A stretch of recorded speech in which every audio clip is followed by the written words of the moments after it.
Pole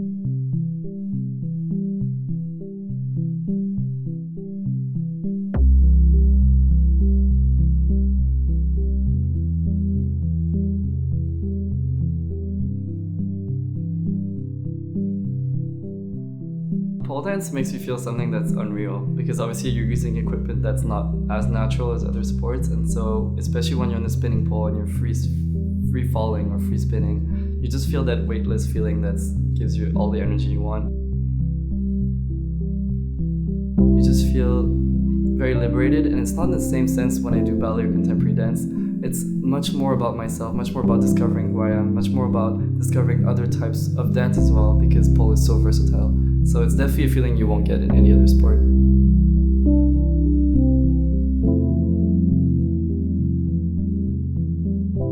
There's pole sports, pole fitness, pole art, pole dance, exotic pole. All those different names basically allure to something different. So pole sport, obviously something you can find in the Olympics. They're very inspired by gymnastics. They have a lot of flips, handsprings, human flags, calisthenics-based kind of things. Pole fitness is very conditioning based. It's something you can find in the gym. Pole dance and pole art are more contemporary style, something very emotive, performances that allure to ballet and contemporary dance a lot more. And exotic pole is pure sensual style or Russian hard style where you have a lot of heel banging. I'm currently at Oxford studying for a PhD in material science. I was born in Tokyo, but I'm a bit from everywhere as well. My dad is Belgian, my mom Taiwanese, but I was mainly raised in Hong Kong. So for undergrad, I did a master's in aerospace materials, which was a dual degree in aeronautical engineering and material science. And then I kind of stuck with that immediately from undergrad, going to postgrad here. Oxford is open-minded in the sense that the club is finally live, it's alive, so it's not as close-minded as you'd think. But there are definitely more barriers than other universities to start this club. All the other universities go full-on out on how open they are, and Oxford is restraining itself because of administration's rules that are outdated. The minute I started, I kept thinking of routines, and even in my sleep, I was dreaming of pole routines. So it definitely became something that I had stuck with over the years just by pure passion, and also by the fact that I never worked for money for it, I think helped. A lot of guys try pole because they want to stand out. They're tired of their life being boring, I guess, and they want something completely different. They want to challenge themselves both in terms of stereotypes and sport. So pole dancers have very little clothing for a very specific reason, in the sense that we don't want to die. We don't want to hit the floor, so we want as much grip as we can have, so we try to limit the clothing to maximize the surface area of contact with the pole in order for us to have more grip and not fall out of any move. You can consider heels as extra ankle weights, so any inversions, any human flag you do in heels, it's obviously going to be a lot harder because you have to hold a lot more weight. And obviously the balance to stay on the heels is a lot more complicated. Balancing pole and studying is quite challenging, but at the same time, it would be the same as any other sport. I just have to think about time where I just prepare myself for training, coaching, instructing, preparing classes, and at the same time do my work. So I just have normal 9-to-5 jobs, and then at the end I just go to pole if I want to or if I need to train. You have your separate category for any competitions usually, so you don't have to compete with such high-level athletes as the women's because there's more women doing it. I guess you stand out more often even if you don't want to, which it can be a very positive thing. And also you have a lot of support because people want more guys to be involved in pole in any type of aspect. I'm Cheryl. I'm doing a DPhil in neuroscience at Oxford, and I study about a neurotransmitter called serotonin, also 5-HT, and it's involved in depression, anxiety, and stress. So I'm Coco, and I'm a lawyer. I'm pursuing postgraduate studies at Oxford right now, and yeah. Although I do usually do the exotic pole dancing style, I do not refer to myself as a stripper because I just don't incorporate stripping as part of my routine, and that is just a personal choice.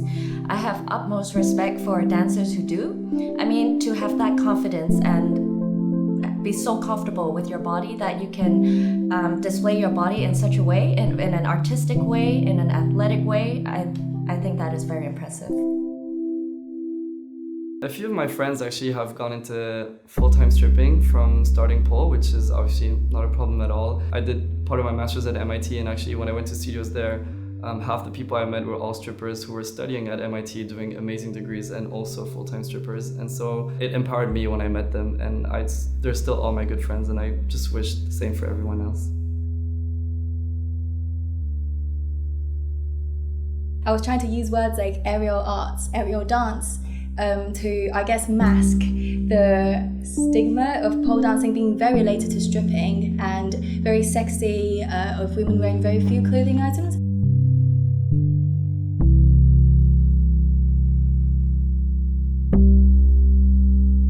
As little girls, we were taught that our bodies were very private, and whoever wore revealing clothes would be viewed as being somewhat more promiscuous, and this was a bad thing. But I do not think so, and I have so many pole dancing friends, and we all love our bodies in different ways, and I think that should be celebrated. I go for the exotic pole dancing style, and we usually wear heels with that. So a lot of people ask me, why do you wear heels when you pole dance if it is a real sport? So I ask them, why do anyone wear heels? Because it's amazing. And I also love the extra bit of challenge when you have to balance on 7-inch platforms. Imagine tiptoeing on your toes, and now imagine tiptoeing in stilettos. So I just love heels, and it'll take more than some negative Nelly to take me down. Instead of feeling insecure about being a pole dancer, pole dance has helped me to feel much more confident about myself.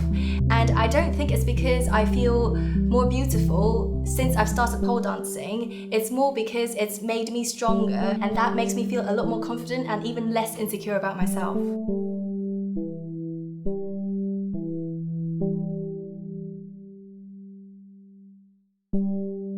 Part of the reason why I do pole dance is because of the community. Everyone I have met so far, they're so supportive.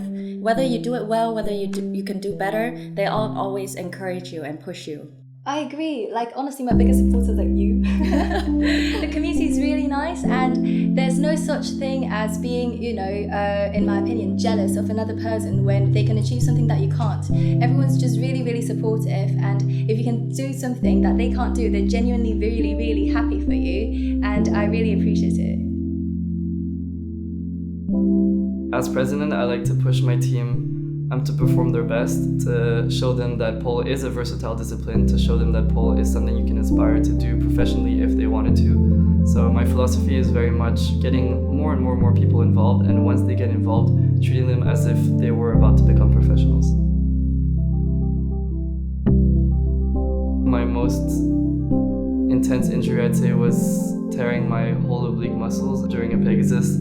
On that day, I couldn't laugh, cough, or sneeze during 2 weeks. It was actually the horrible feeling. I had to heal for 3 months after that. A lot of pole dancers get shoulder injuries, shoulder cuff rotation injuries, a few wrist injuries, and sometimes knees, especially when you do a lot of knee drops. So pole is definitely a dangerous sport if you've not learned to spot each other, if you've not learned how to use a crash mat, if you've not learned the correct technique from your instructors. Oxford is lacking behind in pole. All the other universities have full-grown sports teams. They all consider pole dance a sport and categorize themselves as sports clubs. So Oxford is one of the latest ones to not have a pole society whatsoever, so I definitely had to push that. So I've received loads of critiques, especially when I was trying to film the official trailer for the club. I asked several dozen colleges about filming in their venues, and then I would obviously include them in the credits because they would have helped us. And a lot of the colleges came back to me saying they were religious institutions, it was against their moral standards, it was completely off the grid, and I found that very appalling. I definitely don't see myself as insecure at all when I talk about pole dance. I actually introduce myself, I even put it on my CV. I've gone to job interviews saying I'm a pole dancer, and people have received it quite positively. But outside in the world, when you speak about it, close to your friends or family or more in academia, people are a bit more reserved, but they haven't... I feel like the insecurity comes definitely from within the general public being too embarrassed to talk about pole themselves rather than myself. I'd encourage everyone to try pole. I think I've seen about almost 1,000 people go through my tasters, and I've never seen someone who was disappointed in trying it. You definitely have to be open-minded, but every gender, body type, ethnicity, sexual orientation has passed through my doors, and I don't think anybody was disappointed. So I definitely encourage everyone to try. Personally, before I started pole, I was the slimmest person you can imagine. I was half my weight at 38 kilos with the same height, 6'1". So I had a BMI of like under 12. And I started pole thinking, oh my God, this was gonna be the hardest challenge of my life.